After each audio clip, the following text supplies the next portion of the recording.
আমার সোনার বাংলা।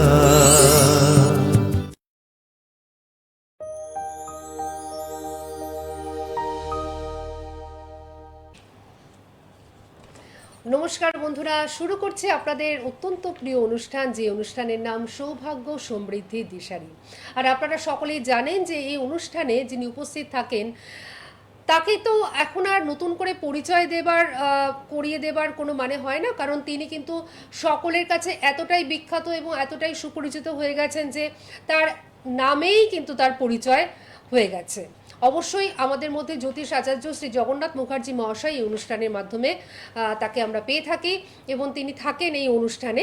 তো আজকে একটা কথা আপনাদের সামনে একটু তুলে ধরি। আমরা কিন্তু সকলেই এই প্রবাদ বাক্যটা জানি যে নদীর এপার কহে ছাড়িয়া নিঃশ্বাস, ওপারেতে সর্বসুখ আমার বিশ্বাস। অর্থাৎ আমি ভাবি আপনি মনে হয় খুব ভালো আছেন, মানে আমরা যখন একে অপরকে দূর থেকে দেখি তাকে কিন্তু খুব সুখী বলে মনে হয়, কিন্তু তিনিও যখন আমাদের দেখছেন তখন কিন্তু তারও মনে হচ্ছে যে আমরা মনে হয় খুব সুখী। কিন্তু অ্যাকচুয়ালি যেটা হয়, আমরা কিন্তু সর্বসুখী কেউই কিন্তু হতে পারি না। কেন হতে পারি না জানেন? তার কারণ হচ্ছে আমাদের জন্মছক। আমাদের জন্মছকে কোনো রকম কোনো সমস্যা থাকবে না, একদম নিট অ্যান্ড ক্লিন একটা জন্মছক হবে, এরকম কিন্তু কখনো হয় না। আবার ঠিক একই রকমভাবে আমাদের জন্মছকে সব রকম দোষে একেবারে পরিপূর্ণ থাকবে, কোনো জায়গাটাই ভালো নয়, এটাও কিন্তু হতে পারে না। তবে এই কথাগুলো কিন্তু আমার নয়, এই কথাগুলো অবশ্যই যিনি আমাদের বুঝিয়ে দিয়েছেন বিভিন্ন অনুষ্ঠানের মাধ্যমে প্রত্যেকটি পর্বে, অবশ্যই তিনি কিন্তু জ্যোতিষ আচার্য গোল্ড মেডেলিস্ট শ্রী জগন্নাথ মুখার্জি মহাশয় আমাদের মধ্যে তিনি উপস্থিত রয়েছেন। আজকেও আমরা বিভিন্ন বিষয় নিয়ে আলোচনা করব, আর এই যে জন্মছকে সমস্যা, এটা কিন্তু আমাদের আজ প্রধান বিষয় থাকবে। তার সাথে অবশ্যই আমরা ফোন নেব, কারণ আপনারা অপেক্ষা করে বসে থাকেন এই দুটো লাইভের জন্য, অর্থাৎ প্রতি বৃহস্পতিবার ঠিক সন্ধ্যে 6টার সময় এবং প্রতি শনিবার দিন ঠিক 3:45। তো নিশ্চয়ই আপনাদের ফোন আমরা নেব, কিন্তু এই মুহূর্তে আমাদের মধ্যে আমরা অবশ্যই তাকে স্বাগত জানিয়ে এই অনুষ্ঠানের মূল যে অংশ তাতে প্রবেশ করব। অবশ্যই উপস্থিত রয়েছেন বিখ্যাত জ্যোতিষ ব্যক্তিত্ব, যিনি সনাতন এবং কৃষ্ণমূর্তি দুটো পদ্ধতিতেই জ্যোতিষ বিচার করে থাকেন, পাশাপাশি হস্তরেখা বিশেষজ্ঞ এবং সংখ্যাতত্ত্ব বিশেষজ্ঞ এবং বাস্তু বিশেষজ্ঞ। সকলের তরফ থেকে আমরা জ্যোতিষ আচার্য গোল্ড মেডেলিস্ট শ্রী জগন্নাথ মুখার্জি মহাশয়কে জানাচ্ছি অনেক অনেক স্বাগত এবং নমস্কার। নমস্কার। আজকে একটা প্রবাদ বাক্য দিয়ে শুরু করেছি, কারণ আমরা একে অপরকে দেখে কিন্তু ভাবি যে সে খুব সুখী, যত দুঃখ মনে হয় আমাদেরই। আবার তিনিও হয়তো আমাদের যখন দেখছেন তখন ঠিক একই রকমটা ভাবছেন। তো আমরা তো মানে সব দিক থেকে সুখী, এটা তো মানে এটা মনে হয় না যে মানে কোনো দুঃখ নেই, কোনো সমস্যা নেই, আর সবটাই তো আমাদের ভাগ্য দ্বারা নির্ধারিত। আর সেই ভাগ্য হচ্ছে অ্যাস্ট্রোলজির মাধ্যমে নির্ধারণ করা, তাই না? কারণ আমাদের যে মানে স্বাস্থ্যকারগণ, অর্থাৎ আমাদের সেই একেবারে পুরনো, সেই হাজার হাজার বছরের যে পুরনো যারা মুনি ঋষিরা ছিলেন, তারা তো লিপিবদ্ধ করে গেছেন, এবং এই জিনিসটা নিয়ে যারা গবেষণা করেন তারাই কিন্তু বলতে পারেন যে আমাদের জীবনে কি হতে চলেছে বা কি হবে বা আমাদের জীবনে কি ছিল, এই সবটাই কিন্তু ওনারা বলে দিতে পারেন। আর সব থেকে যেটা বড় কথা, যে আমাদের মধ্যে আমরা এই অনুষ্ঠানে পাই একজন গবেষক জ্যোতিষীকে, যার ধ্যান জ্ঞান সাধনা পুরোটাই কিন্তু জ্যোতিষ ঘিরে। তো এবার আপনি কিছু বলুন। হ্যাঁ, নিশ্চয়ই। যে বিষয়টা আপনি বললেন যে প্রত্যেকেই ভাবে যে অন্য কেউ সুখে আছে, আসলে এই জড় জগতে বা এই পৃথিবীতে যারাই এসেছেন, সুখ দুঃখ উভয়ই কিন্তু এখানে ভোগ করতেই হবে। এর কিন্তু এখানে পালিয়ে যাওয়ার জায়গা নেই বা এটাকে অতিক্রম করার কোনো জায়গা নেই। হ্যাঁ, কাল বড় ভয়ঙ্কর বিষয়, সে কালের চক্করে সবাইকেই পড়তে হবে, এবং এই কাল চক্রে কিন্তু সবটা আবর্তিত হচ্ছে। এখন বিষয়বস্তু হচ্ছে যে সুখের সংজ্ঞা এক একজনের কাছে এক এক রকম। ঠিক, সুখের মানে যার কাছে ধরুন অনেক, এক একজন কিন্তু একদম অতি অল্পতেই সন্তুষ্ট থাকেন, তার কিন্তু সেইভাবে অন্য কোনো চাওয়া পাওয়া নেই। আবার কেউ প্রচুর পেলেও সুখী হন না। ঠিক, হ্যাঁ, সেটা অর্থ হতে পারে, সম্পর্ক হতে পারে, যে কোনো বিষয়ে চাওয়া পাওয়ার জায়গাটা যখনই বাধাপ্রাপ্ত হয় তখনই তো নিজেকে দুঃখী বা সুখী অনুভব করতে ঠিক, পারা যায় না, একদম, একদম। যখন চাওয়া পাওয়াটা কোথাও গিয়ে বাধা হচ্ছে। নির্লিপ্ত তো থাকতে পারে না, নির্লিপ্ত থাকতে পারে সাধু সন্ন্যাসীগণ, হ্যাঁ সেটা সেখানেও কজন হতে পারে? সেটাও উচ্চ কোটির সাধু মাহাত্মা একদম হতে উচ্চ হবে। মার্গের হতে হবে। নইলে পরে এমনি নরমালি যদি আপনি দেখেন হ্যাঁ, তাদের সাধুদের মধ্যেও কিন্তু লোভ, দেশ, হিংসা এগুলো বর্জন করে থাকতে হয়। তাদেরও কিন্তু এই কর্মজগতে কর্ম করতেই হয়। কর্ম ছাড়া কেউ এক মুহূর্ত কিন্তু থাকতে পারে না। হ্যাঁ, কেননা মানুষ কিন্তু সবাই নিজে নিজের কর্মটা কিন্তু করতে বাধ্য হয়।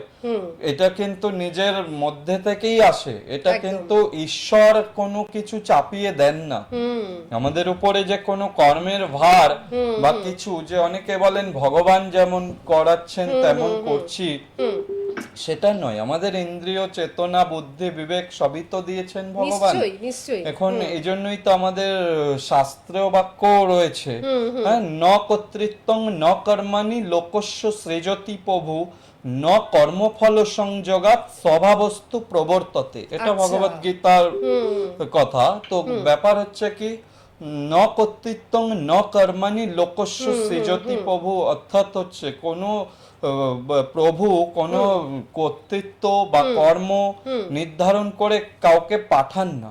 আচ্ছা, যে যার প্রকৃতিজাত স্বভাবের মধ্যে দিয়েই কিন্তু কর্ম করে। আচ্ছা, এই যে কর্মটাই মেন। যদি খারাপ কর্ম করেন তার দুর্ভোগ ভোগতে হয়, যদি সুকর্ম করেন সেটাও কিন্তু চিরজীবনের জন্য থেকে যায়। এই যেমন আমরা কদিন পরেই তো স্বাধীনতা দিবস পাবো। আপনি দেখুন না, বহু প্রাতঃস্মরণীয় মনীষীদের নাম সত্যিই তাই। আমরা জানি, যারা সুকর্ম করেছেন কর্মের মাধ্যমে, কর্মের মানুষকে মাধ্যমে, দেশের জন্য তারা একদম, স্মরণীয়, নিজেদের কিন্তু চিরস্মরণীয়। সর্বস্ব বিলিয়ে দিয়েছেন। একদম সর্বস্ব ওটাও তো বিলিয়ে একটা দিয়েছে। কর্ম। সত্যিই তাই। আবার আমরা এটাও নিউজে পাই, আজকে এই জঙ্গি ধরা পড়ছে, কালকে ওই জঙ্গি, এটাও কর্ম। এটাও কর্ম।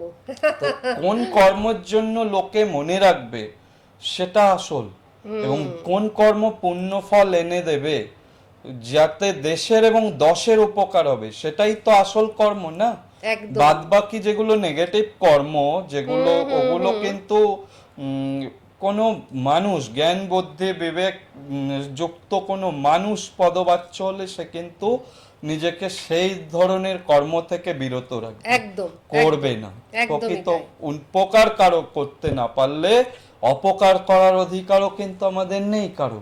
খুব সুন্দর পারলে বললেন আপনি। উপকার করতে হবে, না যদি পারি কারো অপকার করার ইয়েটাও কিন্তু ভগবান আমাদের দেননি, একদম তাই না? একদম তা সত্যি করা কথা। মানে কি, নিজে কারো অপকার করা মানে নিজের কর্মফলটাকে বিগড়ানো। একদম। যার কিন্তু খেসারত দিতে হবে এই জন্মেই, এবং এই জন্মেই কিন্তু যাবতীয় পাপ পুণ্যের হিসেব যাই মানেন না কেন আধ্যাত্মিক হইতে, সেটা হয়ে যায়। সেটা কিন্তু হবে। আর এই যে সুখের ব্যাপারটা, সুখ তখনই আসবে নিজের সন্তুষ্টির উপর পুরোটা নির্ভর করে। সুখ একদম। কতটা আমি নিজে সন্তুষ্ট, আমার আশপাশে যারা আছে বা আমার দ্বারা যে কর্ম হচ্ছে সেই কর্ম করে আমি কতটা খুশি, কতটা ভালো অনুভব করছি। যেমন আমি অ্যাস্ট্রোলজি করি, যিনি ডাক্তার ডাক্তারি করে, তার যে উকিল উকিল, টিচার শিক্ষকতা করছেন, যার যেটা প্রফেশন, সে কতটা সমাজের জন্য কন্ট্রিবিউট করতে পারছে বা সেটা কতটা সততার সাথে নিষ্ঠার সাথে করছে, সেটার উপরও ভীষণভাবে এগুলো কিন্তু বর্তায়। তার মানে কর্মই হচ্ছে আমাদের সবথেকে আগে, সবথেকে বড় মানে সবথেকে আগে এবং সবথেকে বড়, এবং কেন কর্ম সবথেকে বড় সেটা উনি খুব সুন্দর করে আমাদের বুঝিয়ে দিলেন। একজন বন্ধু রয়েছেন, আমরা একটুখানি ফোনটা নিয়ে নেব, পরপর অনেক ফোন এসে গেছে অলরেডি। ফোনটা দেখুন। কে রয়েছেন আমাদের সঙ্গে? হ্যাঁ, নমস্কার। হ্যাঁ নমস্কার ম্যাডাম, স্যারকেও আমার নমস্কার।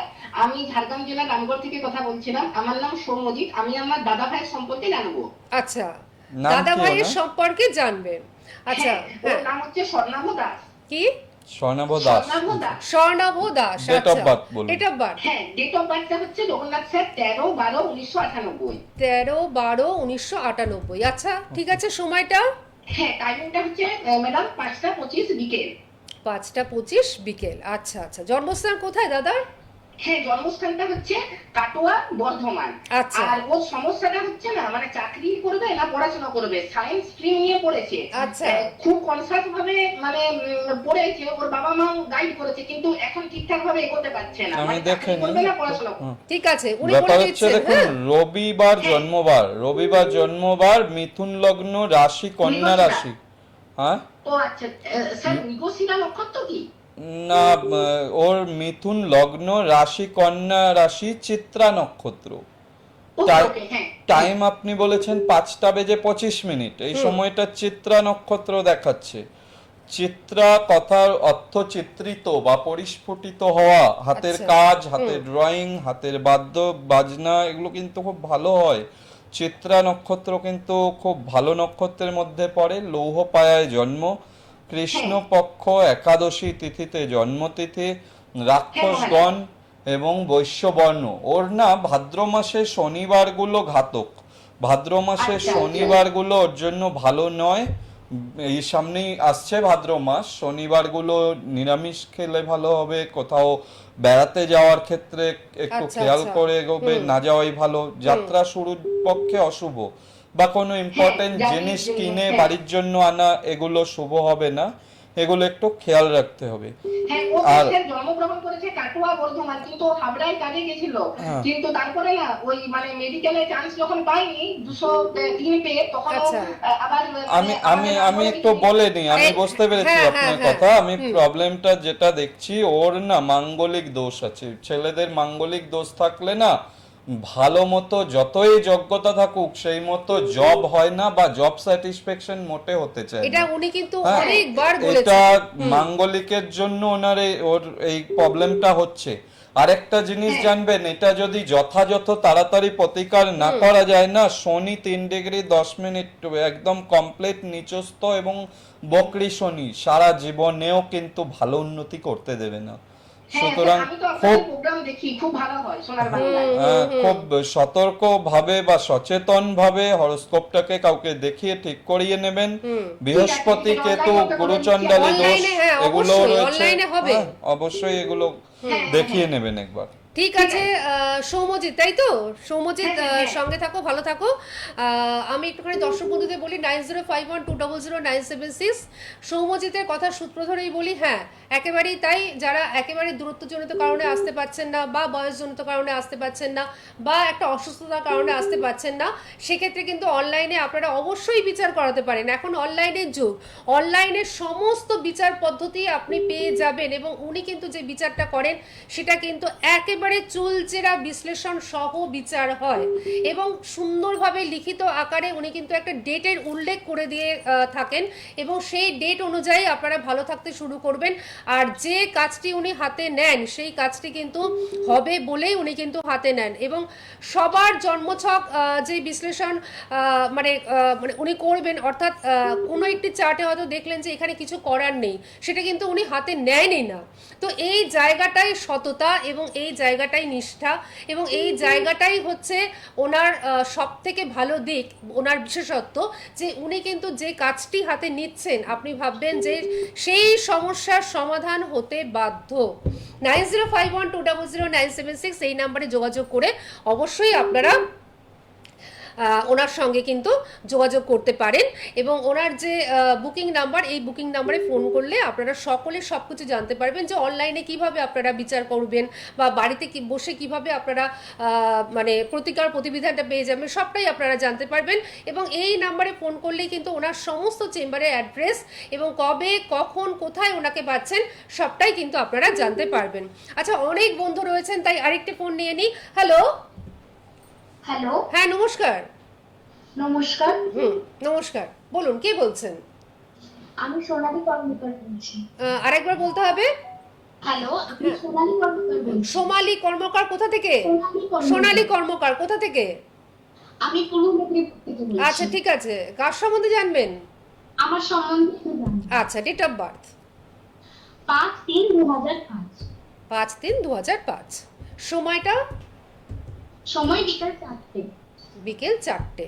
আচ্ছা, ঠিক আছে। জন্মস্থান জন্মস্থান কোথায়? কোথায় সোনালী? জন্মস্থান আরামবাগ হুগলি। বোঝা গেল না। হুগলির আর ও হুগলির আরামবাগ। আরামবাগ, ঠিক আছে, আমরা বুঝতে পেরেছি। আপনার ডেট অফ বার্থে যেটা ভালো রয়েছে সেটা হচ্ছে 5-এর আধিক্য আছে, খুব বুদ্ধিমত্তা দেয়, হ্যাঁ, কিন্তু আপনার জন্ম ছকে বুধ নিচস্থ। ও আচ্ছা, ভুল বুদ্ধি এসে যাওয়া, ভুল ডিসিশন নিয়ে ফেলা, যার ফলে কিন্তু অনেক সাফার করতে হবে। আর শনিবার জন্মবার পাচ্ছি, কর্কট লগ্ন, রাশি ধনু রাশি, পূর্বাষাঢ়া নক্ষত্র, কৃষ্ণপক্ষ, দশমী তিথি, আচ্ছা, নরগণ, ক্ষত্রিয় বর্ণ, ব্যতিপাত যোগে জন্ম। এখন ব্যাপার হচ্ছে ধনু রাশিতে যেটা চলছে সেটা হচ্ছে শনির ঢাইয়া। শনির ঢাইয়া চলছে, শনির ঢাইয়া চললে ডিসিশন মেকিং এ ভুল হবে, কোনো বিষয়ে সঠিক সিদ্ধান্ত না নেওয়ার জন্য আফসোস করা বা কোনো বড় অপরচুনিটি হাতছাড়া হয়ে যাওয়ার যোগ পাওয়া যাচ্ছে।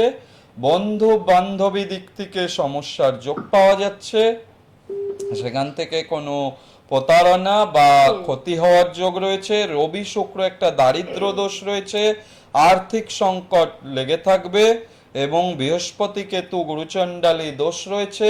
বয়স্ক কোনো ব্যক্তির দ্বারা ক্ষতি হওয়া বা কোনো ধরনের টুকটাক কালা জাদু বা এই ধরনের মানে কিছুর অশুভ কাজ আর জন্য কি। ক্ষতিগ্রস্ত হওয়ার যোগ পাওয়া যাচ্ছে।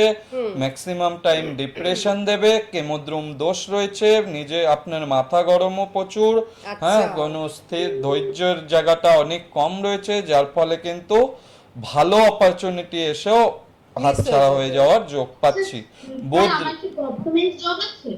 হ্যাঁ, গভর্নমেন্ট, গভর্নমেন্ট জবের যোগ যেটা দেয় রবি, রবিটা শুক্রযুক্ত, অর্থাৎ কিনা এটাকে বলে দারিদ্র দোষ। এই দারিদ্র দোষ, নাশ দোষ, জন্মছকে গুরুচণ্ডালী দোষ, কেমোদ্রুম দোষ প্লাস শনির ঢাইয়া, এতগুলো সমস্যা রয়েছে। আপনি জানতেন এগুলো? না স্যার, জানতাম না। মানে এগুলো কোনোদিন কাউকে কাউকে- দেখিয়ে প্রতিকার না করালে ভালো চাকরি পেতে গিয়ে বাধা আসবে, সহজে হবে না। আপনি পরীক্ষা দিচ্ছেন তো একটু একটুর জন্য ক্যান্সেল হয়ে যাবে এই যা যোগ হচ্ছে, তাই হ্যাঁ স্যার, মানে প্রিপারেশন শুরু করেছি। হ্যাঁ, ওই একটু একটুর জন্য ক্যান্সেল হয়ে যাবে, সমস্যা তো এটা অনেক ঠিক হয়ে করে নিতে রয়েছে। হবে। তো অনেকগুলো গ্রহ দোষ রয়েছে, তো এ ঠিক না করলে অনেকটা সাফার করতে হবে, সময়ের কাজ সময়ে হবে না, হ্যাঁ, কোনো রকম একটা চাকরি হবে। আর যদি এগুলো ঠিক করা যায় সেক্ষেত্রে কিন্তু চাকরির সম্ভাবনাটা অনেকটা ভালো থাকবে। অবশ্যই ভালো করে প্রিপারেশন নিন, সেই সঙ্গে গ্রহগত প্রতিকার দোষগুলোকে, করিয়ে হ্যাঁ। নেবেন। হ্যাঁ, কিন্তু আমি বারবার বলছি যে এটা শুধু সোনালীকে যে আমি বলছি তা নয়, সোনালী তুমি সঙ্গে থাকো, আর তোমার সম্বন্ধে যা যা উনি বলেছেন তুমি কিন্তু পরে ইউটিউবের মাধ্যমে শুনে নিতে পারবে, ঠিক আছে? ঠিক আছে ম্যাম। ঠিক আছে, অবশ্যই সঙ্গে থাকো, ভালো থাকো। আমি একটু দর্শক বন্ধুদের বলে দেবো যে 9051200976 এই নাম্বারটি তো যাচ্ছে, এই নাম্বারে ফোন করে আপনারা ওনার সঙ্গে অবশ্যই সাক্ষাৎ করতে পারেন এবং পরামর্শ গ্রহণ করতে পারেন, অর্থাৎ চেম্বারে আপনারা কিন্তু চলে আসতে পাচ্ছেন। কারণ উনি কিন্তু 2-3 মিনিটের বিচার করেন না, উনি মন গড়া কোনো কথা বলেন না, যে জিনিসটি উনি বলেন সেটা একেবারেই শাস্ত্রসম্মত, এবং যে টিপস টোটকা উনি বলেন সেগুলো কিন্তু একেবারে শাস্ত্রীয় বিধি অনুসারে বলেন, এবং যে প্রতিকার প্রতিবিধান উনি দিয়ে থাকেন সেটাও কিন্তু একেবারে শাস্ত্রীয় নিয়ম অনুসারে, বিধি অনুসারে, তবেই তিনি কিন্তু প্রতিকার দিয়ে থাকেন। সুতরাং ওনার যে প্রতিকার পদ্ধতি সেটা সম্পূর্ণ একটা আলাদা প্রতিকার পদ্ধতি, নিজে পাশে বসিয়ে একটি বিশেষ দিনে উনি প্রতিকার দিয়ে থাকেন, যার জন্য ওনার কাছে যারা এসেছেন এবং ওনার অ্যাস্ট্রোলজিক্যাল প্রপার গাইডলাইনে যারা রয়েছেন তারা প্রত্যেকেই কিন্তু ভালো রয়েছেন। আপনিও ভালো থাকতে পারেন, তার জন্য অবশ্যই আপনাকে যোগাযোগ করতে হবে 9051200976 এই নাম্বারে, যে নাম্বারটি টিভি স্ক্রিনে ডিসপ্লে হচ্ছে, যোগাযোগ বলে। আমি একটু বলে দিচ্ছি ওনাকে কোথায় কোথায় পাচ্ছেন। রাজপুর চৌহাটির মোড়ে পাচ্ছেন সুভাষগ্রামে, বা সুভাষগ্রাম স্টেশনের পাশেই একদম ওনার চেম্বার রয়েছে। এখানে বৃহস্পতিবার পাচ্ছেন, রবিবার পাচ্ছেন। রাজপুর চৌহাটির মোড়ে বুধবার দিন পাচ্ছেন, রবিবার দিন পাচ্ছেন, শুক্রবার দিন পাচ্ছেন বারুইপুর চেম্বারে ওনাকে পেয়ে যাচ্ছেন। এছাড়াও জয়নগর স্টেশনের কাছেই ওনার চেম্বার রয়েছে, এই চেম্বারে ওনাকে আপনারা পেয়ে যাচ্ছেন প্রতি মঙ্গলবার। সাথে সাথে নতুন যুক্ত হয়েছে ডায়মন্ড হারবার। আপনি একটু সঙ্গে থাকুন প্লিজ। ডায়মন্ড হারবারে ওনাকে কিন্তু আপনারা পেয়ে যাচ্ছেন। ডায়মন্ড হারবারের পার্শ্ববর্তী অঞ্চলে যারা রয়েছেন অবশ্যই আপনারা কিন্তু বুকিং করতেই পারেন। এছাড়াও শনিবার করে আপনারা 3 জায়গায় পাচ্ছেন। বেহালা ম্যান্টনে সানরাইজ চেম্বার, এছাড়াও ব্যারাকপুরে, এবং এছাড়াও আপনারা পেয়ে যাচ্ছেন কিন্তু দমদম সিথির মোড়ে। এই তিনটে জায়গায় আপনারা শনিবার করে পাচ্ছেন। তবে কোন শনিবার কোথায় আপনারা পাচ্ছেন এটা কিন্তু আপনারা একটুখানি ফোন করে জেনে নেবেন। বুকিং চলছে, অবশ্যই আপনারা বুকিংয়ের মাধ্যমে নিজের জায়গাটাকে একটু নিশ্চিত করে নেবেন। আর বহরমপুর দুর্গাপুরের জন্য বুকিং চলছে, অবশ্যই আপনারা বুকিংটা করতে থাকুন, ডেট উল্লেখ করে দেওয়া হবে। আর অনলাইনের বন্ধুরা অবশ্যই অনলাইনের মাধ্যমে বহু মানুষ ওনার কাছ থেকে প্রতিবিধান নিয়ে থাকেন, বিচার করিয়ে থাকেন, অবশ্যই অনলাইনের মাধ্যমে আপনারা কিন্তু যোগাযোগ করতেই পারেন। সব কিছুর জন্য একটি নাম্বার যাচ্ছে 9051200976। আচ্ছা, প্রচুর বন্ধু রয়েছেন, তো আমরা চেষ্টা করি, হ্যাঁ সময় আমাদের মিনিট 5 আছে। তো কে রয়েছেন আমাদের সঙ্গে? নমস্কার। নমস্কার, আমি বলছি চঞ্চল ব্যানার্জি। চঞ্চল ব্যানার্জি কোথা থেকে বলছেন? চন্দননগর থেকে। চন্দননগর থেকে। আচ্ছা বলুন, নিজের সম্বন্ধে জানবেন? নিজের বিষয়ে জানতে চাইছি। আচ্ছা, ডেট অফ বার্থ বলুন। আর ডেট অফ বার্থ হলো 1 জানুয়ারি 1950। 1 জানুয়ারি 1985। সময়? রাত্রি 7:20 চন্দননগর। রাত্রি 7:20 চন্দননগর। চঞ্চলবাবু, এই অনুষ্ঠান আপনি দেখেন? হ্যাঁ, চন্দননগর দেখি। আচ্ছা, কেমন লাগে বলুন তো? ভালো ভালো ভালো, খুব ভালো লাগে। ওনার যে বিশ্লেষণগুলো খুব ভালো লাগে, তাই না? একদম একদম একদম। উনি তো গবেষণা করছেন, তাই না? উনি তো মানে ধ্যান জ্ঞান সাধনাই হচ্ছে ওনার জ্যোতিষটাকে ঘিরে।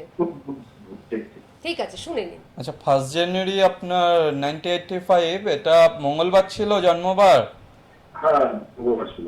মঙ্গলবার জন্মবার, আপনার কর্কট লগ্ন, রাশি মেষ রাশি, অশ্বিনী নক্ষত্রে জন্ম, শুক্লপক্ষ, দশমী তিথি, গণ হচ্ছে দেবগণ এবং বর্ণ ক্ষত্রিয় বর্ণ। হ্যাঁ, এগুলো জানতেন তো? রাশি জানতেন? রাশিতে কিন্তু বর্তমানে 7.5 চলছে, শনি 7.5, এটা 7.5 বছর ধরে চলে। অলরেডি 1 বছরের কাছাকাছি হয়েছে, এখনো 6.5 বছর কম বেশি চলবে এটা। আর আপনার যেটা রয়েছে ডবল মাঙ্গলিক দোষ, নাচ দোষ রয়েছে, সাধু সর্প দোষ রয়েছে জন্মছকে। এই যে দোষগুলো হয়ে আছে, এই দোষগুলোর কারণে কিন্তু আর্থিক জায়গাটা ভালো দেবে না, আর মাঙ্গলিকের কারণে বিবাহ জায়গাটাও ভালো হবে না। এই দুটো জায়গা কিন্তু একটু সমস্যা নিয়েই চলতে হবে, এগুলোকে সঠিক দুটো জায়গা সমস্যা নিয়ে চলছে। আচ্ছা, তার মানে আপনার জীবনে এই দুটো জিনিস নিয়ে কিন্তু সমস্যাটা চলছে, যেটা উনি এখান থেকে ছক বিচার করে বলে দিলেন।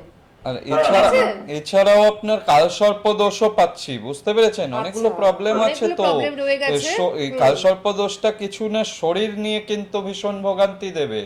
হ্যাঁ, সবে আপনার 40-41 বছর বয়স, বাট শরীর কিন্তু খুব ভোগাবে। হ্যাঁ, খুব খেয়াল রাখতে হবে, শরীরের দিকে খেয়াল রাখুন, 7.5 প্রতিকার করিয়ে নিতে হবে, তাহলে কিন্তু একমাত্র ভালো থাকতে পারবেন। 7.5 চঞ্চলবাবু, আমি আপনাকে একটা কথা বলি, যে আপনি চুচুড়াতে থাকেন, চুচুড়াতেই কিন্তু ওনার, চুচুড়া থেকে ফোন করলেন তো উনি? হ্যাঁ, চুচুড়াতে কিন্তু ওনার চেম্বার রয়েছে, যেটা আমি বলতে ভুলে গেছিলাম, মিস করে গেছিলাম। চুচুড়াতে ওনার কিন্তু চেম্বার রয়েছে। 9051200976, এই নাম্বারে অবশ্যই ফোন করে ওনার সঙ্গে যোগাযোগ করুন, নিজেদের জন্মছকে বিশ্লেষণ করান, দেখবেন ওনার কাছ থেকে যে প্রতিবিধান আপনারা পাবেন এবং প্রপার অ্যাস্ট্রোলজিক্যাল গাইডলাইন পাবেন, তাতে সবাই আপনারা কিন্তু ভালো থাকতে পারবেন। আজকের মতন আমরা বিদায় নিচ্ছি, আবার আমরা ফিরে আসছি শনিবার দিন 3:45। আপনাকে অনেক ধন্যবাদ এবং আপনাদের সকলকে জানাচ্ছি অনেক ধন্যবাদ। নমস্কার। নমস্কার, সবাই ভালো থাকুন। সোনার বাংলা, আমার সোনার বাংলা।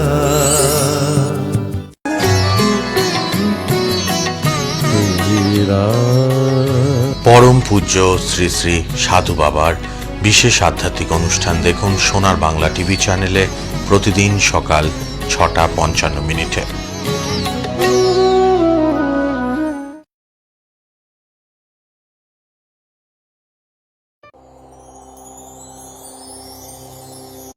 সোনার বাংলা, আমার সোনার বাংলা।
तुम गए ना, नींद छूट गई, तो कैसे कहूँ कि सपन में आया कालिया। लेकिन कालिया उस दिन से नहीं मेरा संग छोड़ा। जिस दिन मैं काली आ जा बोलकर पुकारी, धन्य है कलियुगवासी आप लोग पुकारो तो भगवान आएंगे। भगवान भी आप लोगों के लिए पुकारते हैं, वक्त आ जाओ। कालिया की बड़ी बड़ी आँखियाँ दबा कर देखते भक्त कहाँ।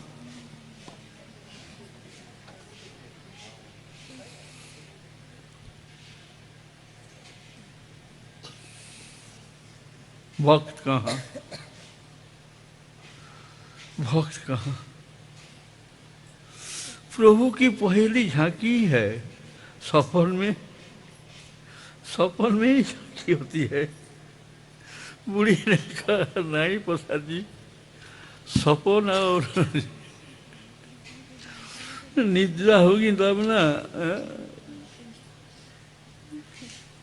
जब तक भक्त के हृदय में प्रेम उमड़ने नहीं लगते हैं, तब तक श्री जगन्नाथ महाप्रभु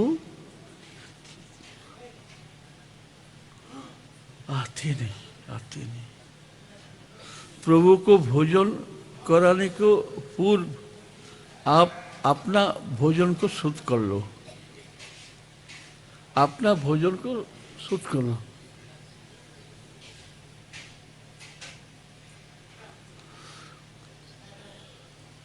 भोजन अर्थात आप लोग हर समय भोजन करते रहते हो, हर समय, सोते समय भी उस भोजन को शुद्ध कर लो।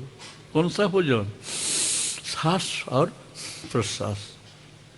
अगर सांस प्रश्वास शुद्ध बन गए तो जगन्नाथ आपकी मुट्ठी में आ जाएंगे, देर नहीं करेंगे।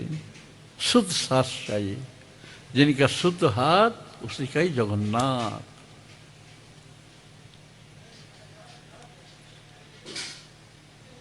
अपना भोजन का सात्विक करना है। जहाँ जाऊँ खाऊं, जाओ मिला खाऊं तो मुश्किल है ना। आप लोग शादी घर जाते हैं तो क्या खाते हैं? जौहर खाते हैं, जौहर। आप ऑर्डर दे दिया, खाना आ गई, कौन सा खाना आप देखे नहीं, दे दिया, सब खाया, जाते सब मुख शुद्धि ले, बहुत खिलाया। रात में जाकर ही बस उल्टी होती है ना। भोजन शुद्ध करो। अगर कुछ पाना चाहते हो तो भोजन के पहले मन शुद्ध हो, तो मन शुद्ध होता है भोजन से न, सात्विक आहार से। सात्विक आहार से।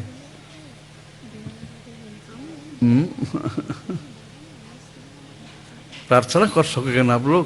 क्या बोलोगे? हे नाथ, मैं आपको तो क्या भोजन कराऊं, कुछ तो है नहीं, किंतु रानी माँ आज तो 56 भोगों की व्यवस्था कर दिया ना। तो बूढ़ी ने कहा अरे लाला, वो 56 भोग वो भोग में जो मिठास है, तुम यहाँ आ जाते क्यों? यहाँ नहीं आना, तुमको मैं बुलाया नहीं, तुमको मैं पुकार नहीं, मैं तो माँ काली कहा ना। तो एक बार मन से प्रेम से अगर कालिया कहकर पुकारेगा ना, आप जहाँ भी रहे, आपका शरीर जहाँ भी रहे, कोई चिंता नहीं है सोता, कोई चिंता नहीं है। क्यों ना? प्रभु का नाम क्या है? प्रभु नाम लिया है जगन्नाथ। जगत में ऐसा कोई जगह नहीं है जहाँ जगन्नाथ नहीं है। यहाँ जगन्नाथ नहीं है सोता।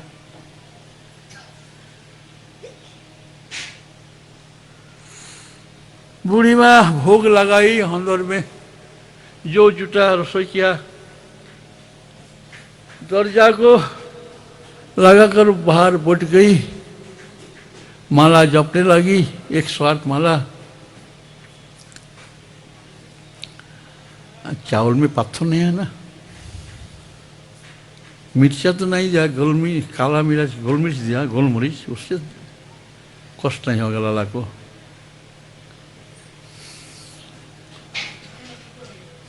अंदर से दरजा खटखटाया, अंदर से, यानी मैं खा लिया, देखो आओ। बूढ़ी माँ दरजा खुली तो क्या देखी, एक भी कौन, एक भी दाना कुछ नहीं है। अरे लाला थोड़ा तो प्रसाद तो रखना चाहिए ना। ओहो तुम ब्राह्मण का बेटा नहीं हो ना। अगर ब्राह्मण का बेटा हो तो थोड़ा कुछ रख देते ना। अच्छा अच्छा क्या करूं? अच्छा लाला तुमको तो रानी माँ अपने हाथ से भोजन करा देती, यहाँ तो तुम कैसे खाया? हाथ नहीं कुछ नहीं, कैसे खाया? खाने में बहुत कष्ट हुआ ना। कल से मैं तुझे खिलाऊंगी, ठीक है ना, मैं अपने हाथ से खिलाऊंगी।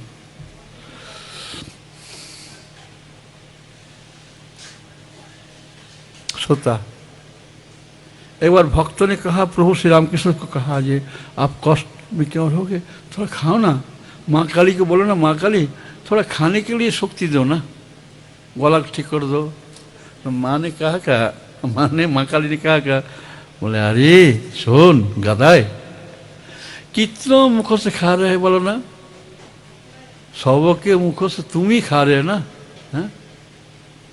तो यहाँ जब बुढ़ी ने बोला कल से मैं अपने हाथ से खिलाऊंगा, सर कालिया क्या बोला, अरे आप चिंता ना करो, लक्ष्मी जी है और सब है, सब आते हैं ना, आप दरजा बंद कर दो किंतु वो लोग आ सकते हैं। क्योंकि वो लोग मेरा साथी है ना।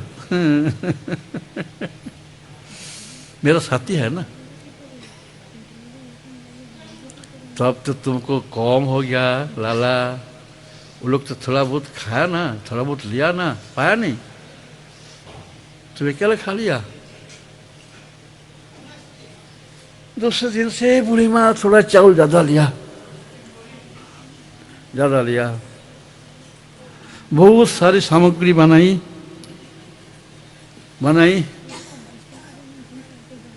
भोग लगाकर बाहर में बैठी है, जॉब कर रहे हैं, चिंता में डूब गई, कौन कौन है, लक्ष्मी जी है, अगर राम है तो हनुमान जी है, सीता है। कालिया कौन देवता है? मने मन प्रश्न, कालिया कौन देवता है?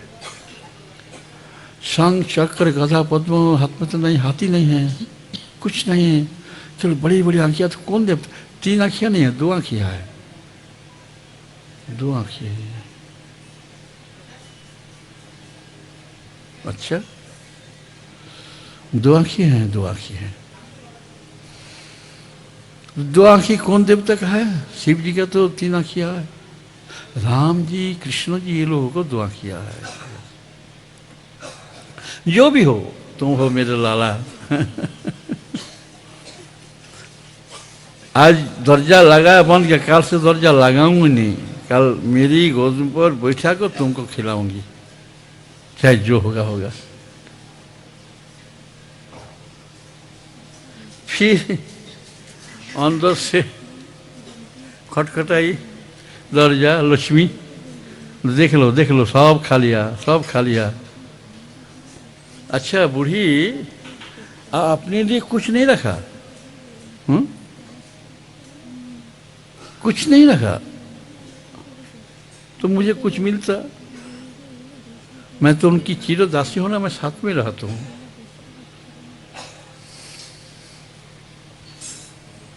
बोले है तुलसी और जल है और कुछ नहीं।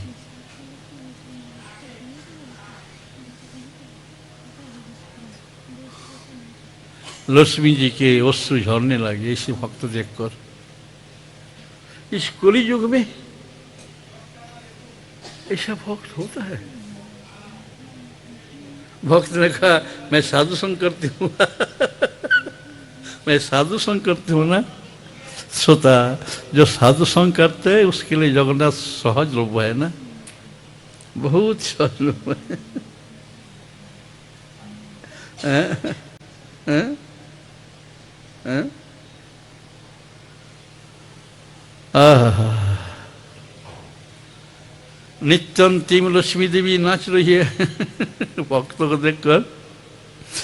नित्यंतिम ओषु निर्झर चहोई धरावक्ष सिंचंतम, धरा को भिंगा रही है, नाच रही है, गा रही है, और अश्रु बिंदु से टपक टपक कर अश्रु गिर रहे हैं। वृद्धा माता और कालिया, तो कालिया केवल भक्ति अंग के लिए, भक्ति अंग कहाँ है? भक्ति अंग के साथ रंग करने के लिए मेरो कालिया दिन रात अपेक्षा माने कहाँ भक्त है, भक्त है।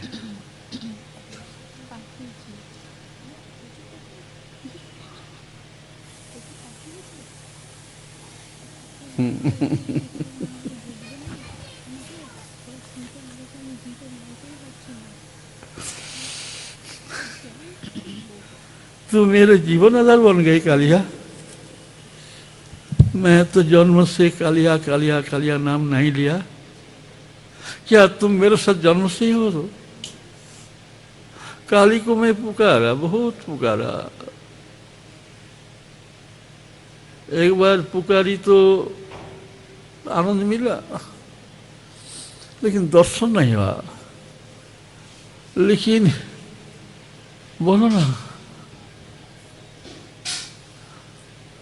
तो बूढ़ी माँ वेदांत नहीं पढ़ी, उपनिषद नहीं पढ़ी, नहीं तो सुना देते कालिया क्या बोलते, सर्वम खलु इदम ब्रह्म सर्वत्र ब्रह्म ही है।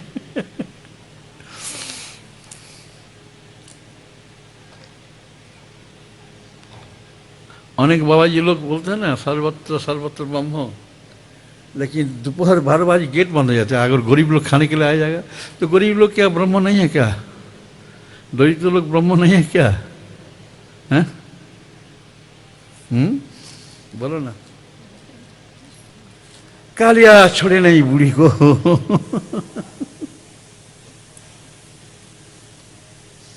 भगवान क्या करते हैं जानते हो? भगवान भक्त को अमर बना देते हैं ना, मरते नहीं भक्त। अगर भक्त मर जाएंगे तो भगवान भी मर जाएंगे। हुआ ना, कुंती देवी छोड़ दिया, नहीं तो कुंती देवी को छोड़ना पड़ा। पांचाली छोड़ दी, नहीं तो पांचाली को छोड़ना पड़ा। और भक्त नहीं है बोल के कान्हा दोनों पाक को बिछा दिया। और वैद ने सोचा कि हरिण है, हिरण है, मार दिया। भक्त के अभाव से भगवान बढ़ जाते हैं। रामचंद्र विसर्जन में भक्त नहीं है संसार में। गौ सुंदर आए थे, वृंदावन के 3 प्रश्न मन में लेकर आए थे। राधा जो है धोनी की कन्या, मैं हूँ गोरू चोराने वाला एक काला, मेरा कुछ विद्या बुद्धि नहीं है, देखने में मैं काला हूँ, लेकिन इतनी प्यार क्यों करती है? मुझ में क्या है? राधा जो प्यार करते हैं, राधा जो वो कौन सा साथ मिलता है, वो सुखी बन जाती है। मैं कितना सुंदर हूँ। इन 3 प्रश्नों को साथ में लेकर आए वृंदावन स्वामी आए। राधा रंग, गौर रंग, गौरी रंग लगा लिया कृष्ण अपने शरीर में, गौर बन गए, गौर बन गए, और अंदर में है कृष्ण। लेकिन भूल गई। पंडित बने, श्रेष्ठ पंडित, भारत के सब पंडित को बस प्रेम दे दिया। जितने बड़े बड़े बड़े बड़े वेदांतवादी सबको प्रेम दे दिया।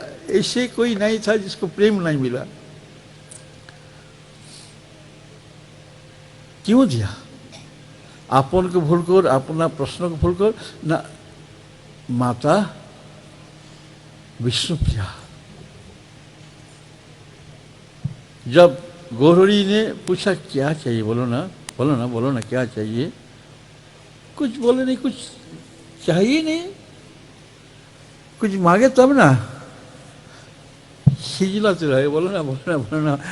अच्छा आप बोल रहे हैं दोगे ना, दूंगा दूंगा दूंगा दूंगा, बोलो ना क्या चाहिए।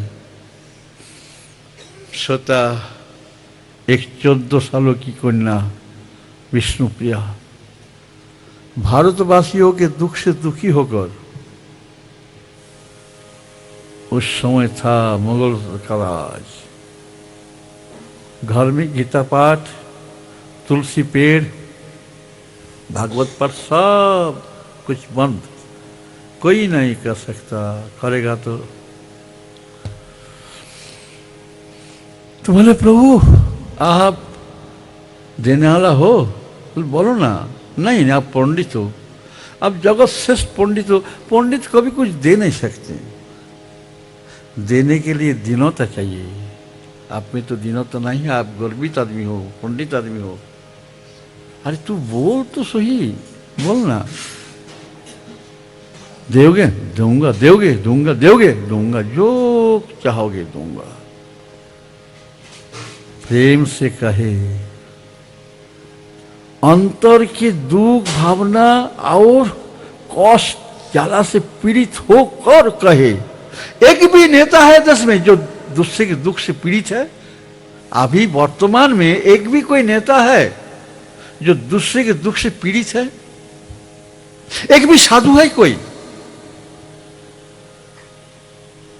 एक भी साधु है कि भारतवासियों के दुख से रोते हैं?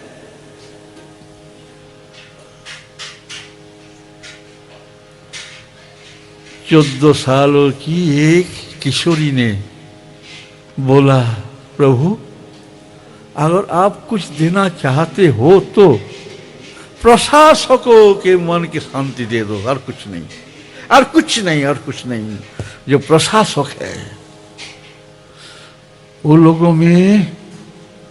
लोगों में अशांति से आज देश जल रहा है।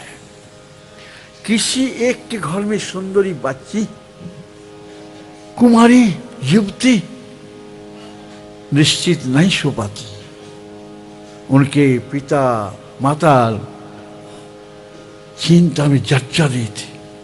तो आप एक काम करो ना, प्रशासकों के मन में शांति दे दो, और कुछ नहीं मांगती हूं, और कुछ नहीं।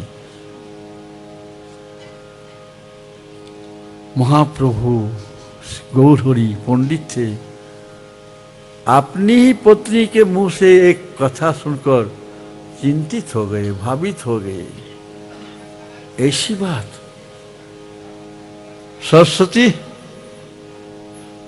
सरस्वती आ गई, ब्रह्मा जी आ गए।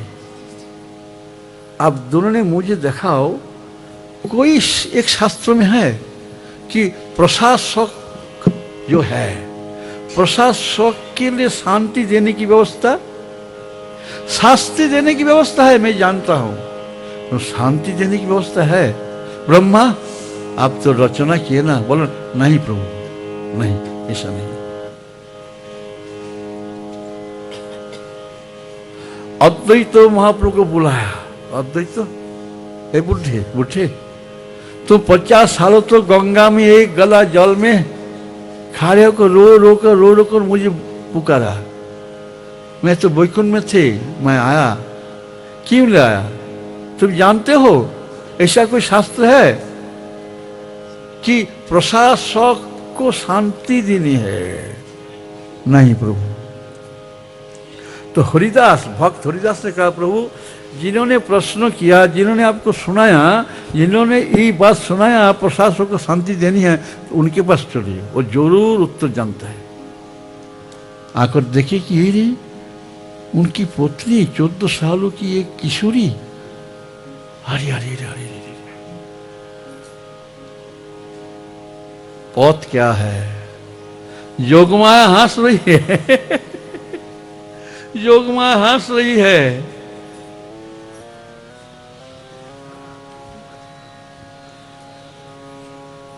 जोगमाया हंस रही है। हे विद्वान पंडित गौरहरी, क्या करोगे? अपनी पुत्री से हार मानो। दुनिया को हराया, बड़े बड़े पंडित को हराया, लेकिन अभी आप हारने वाला हो।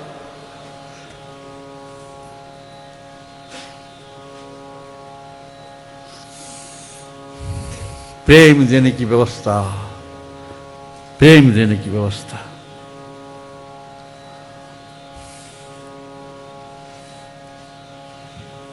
दिल्ली में एक संवाद गई, बंगाल में एक पंडित आया और सबको हराते हैं, और वो काजी है, काजी को हिंदू बना दिया। अरे सर्वनाश, कहाँ है वो? खबर आ गई मुर्शिदाबाद में, हुसैन शाह के पास खबर आया। हुसैन शाह ने सुना, अच्छा अच्छा है, वो तो मेरा ही कर्मचारी है, मैं सुना है। तो उस समय पंडितों के ऊपर विश्वास था, लोग को बोला यार क्या है, बोलो ना तुम्हारे हिंदू शास्त्र में क्या है। बोले हम लोग नहीं जानता। तो आप अगर जानना चाहते हो आप एक काम करो, और रात में ना 3 बार गौरहरी गौरहरी गौरहरी बोलकर पुकारो, क्या होगा? गौरहरी आ जाएगा, आ जाएगा। सुबह सुबह जहाँ पना पूरा घेर लिया। देखिए कितने आदमी, कितना अरे बाप रे, आदमी आदमी आदमी आदमी आदमी। हुसैन शाह दरजा खोलकर निकाली। अरे अरे देखो देखो देखो देखो देखो देखो देखो देखो देखो देखो देखो क्या हुआ, देखो। अरे मेरा सामने आ गए। अरे क्या कंप्यूटर है क्या, रोबोट है क्या? अरे छोटा बन गया, वो लंबा ऊंचा से छोटा बन गया, कौन है? तुम कौन हो? आज प्रशासक को छाती में लगा लिया प्रभु जी। एक आलिंगन मात्र, भाई प्रेम आलिंगन, प्रेम आलिंगन से हुसैन साहब बोले तुम ही मेरा सब कुछ हो। बस समग्र भारतवर्ष हुसैन साहब कह दिया, खोल बाजेगी, नाम होगा, ध्वनि होगी, नाचेगा, मैं देखते रहूंगा क्या है नाम में, हरि नाम में क्या है। विष्णुप्रिया का महासुख मिल गया, भारतवर्ष शांत हो गया। इस जमाना में इंग्रज शासन काल में पुनः प्रभु का आना पड़ा। आज प्रभु नहीं आते, आप लोग सब हो जाते सब, लेकिन प्रभु श्री जगन्नाथ देव है ना, वो नहीं, प्रभु ही जगन्नाथ ही श्री रामकृष्ण रूप लेकर लीला किए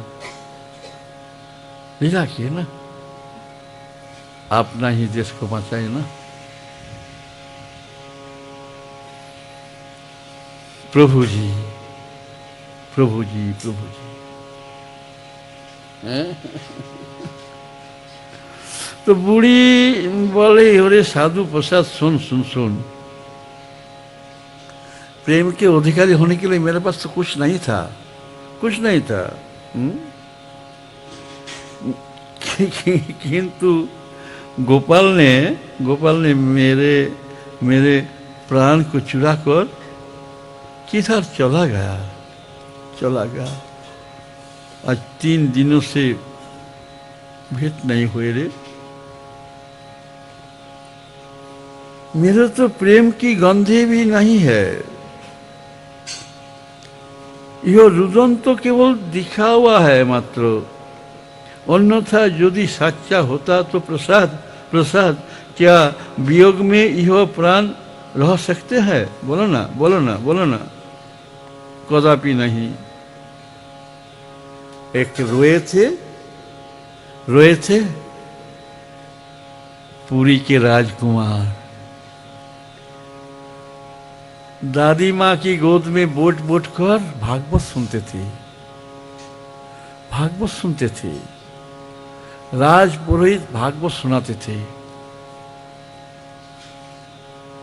उन्होंने जब सुना, राजकुमार जब सुना कि बहुत दूर तक बालक लोग चला गए और उस दिन कोई खाना नहीं ले आया, ना कृष्ण ना बलराम ना दूसरे बालक लोग। अभी भूख लग गई। बोले कान्हा तुम तो अग्नि पीते हो ना, अग्नि पीते हो, तो मेरा खुदा अग्नि को पी लो ना, ये जलाते हैं।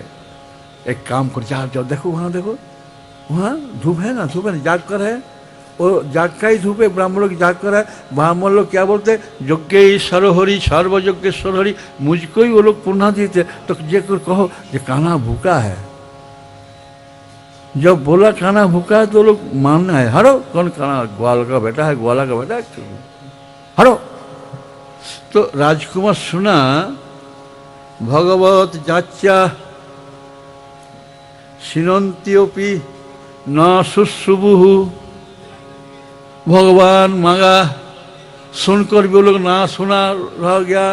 तो उस दिन रोए, उस दिन से रोए साधना, रोना साधना प्रारंभ हो गया कि हे प्रभु मैं तो अभी कुमार हूँ, जब राजा बनूंगा ना मैं तुझे खिलाऊंगा, बहुत खिलाऊंगा, बहुत खिलाऊंगा, तुम मेरे पास आओगे, आओगे,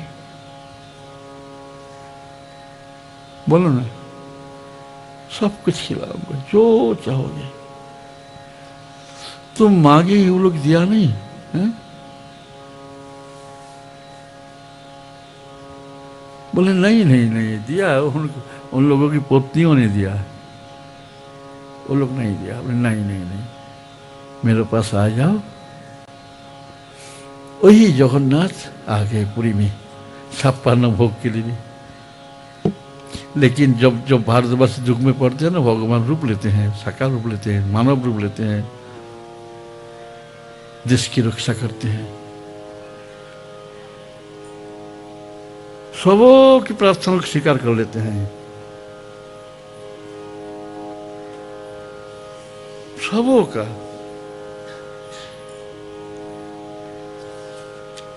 आज भी सोता, आज भी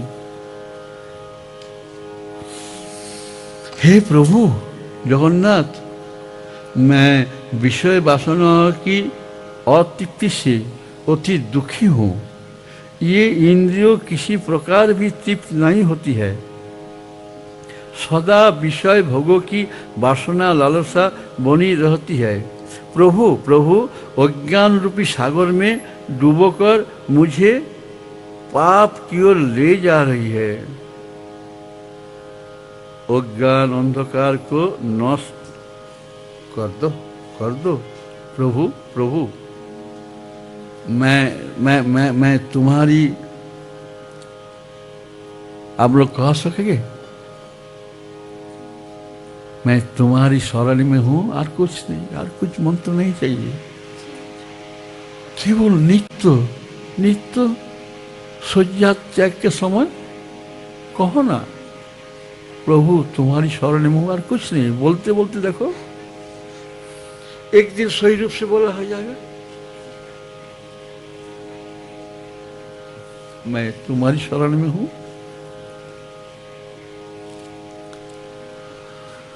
जगन्नाथ जी कहेंगे सुन सुन सुन, जैसे कहे ना वो माताजी सुन माताजी, मनुष्य मात्र के कल्याण के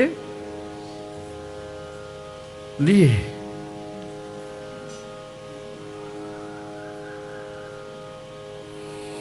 मनुष्य मात्र के कल्याण के लिए, सब मनुष्य के, मनुष्य मात्र को माने सब मनुष्य, वो मेरा शिष्य हो ना ही हो, जो भी हो, मेरा जाति का हो ना ही हो,